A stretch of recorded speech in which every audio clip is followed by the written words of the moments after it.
ఆకాశ గమనిక అందరికీ సహజమే. ఎందుకు? ఆకాశం స్వతः సిద్ధంగా ఆది తుది మధ్య లేకుండా ఉన్నది. ఉనికితో ఏం గమనించావు? ఆకాశాన్ని. జ్ఞానంతో దేనిగా గుర్తించావు, తెలుసుకున్నావు?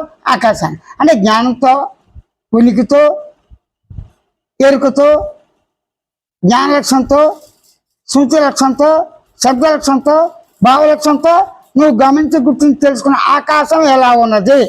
ఆకాశం ఆకాశంగానే ఉన్నది. అలాగే గమనించి ఊరుకుండు.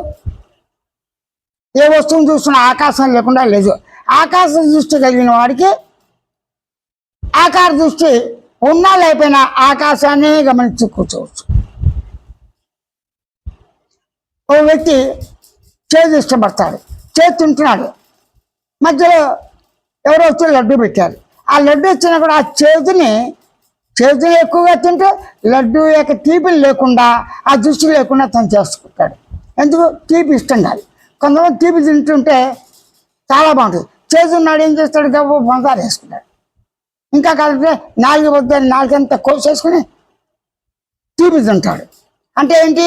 వాడికి ఇష్టమైంది కాదు. ఇక్కడ ఇష్టాలు ఏంటి? ఆకాశ గమనికి అణువుల చోట్ల నీకు లాభ నష్టాలు ఉన్నాయా? దేహాకారంలో లాభ నష్టాలు ఉన్నాయా? ఆకాశంలో లాభ నష్టాలు ఉన్నాయి అని అనుకునేవాడికి లాభం నష్టం, మంచి చెడు పాపంయాలు ఉన్నాయి కదా. ఎలా ఉన్నాయి? ఎరుక లక్ష్యంతో. ఎలాగున్నాయి? జ్ఞాపక లక్ష్యంతో. ఎలాగున్నాయి? తెలుసుకునే లక్ష్యంతో. ఎలా ఉన్నాయి? గమనించే లక్ష్యం. అంటే సాక్షి చైతన్యమే అనుకునేవాడు సాక్షి చైతన్యంతో స్వయంగా గమనించి గుర్తించి తెలుసుకునే ఆకాశాన్ని ఊరుక గమనించి సరళంగా స్పష్టంగా ఉన్నదాన్ని ఉన్నట్లుగానే యథాతథ గమనించి ఊరకుండు. మౌనం సహజం.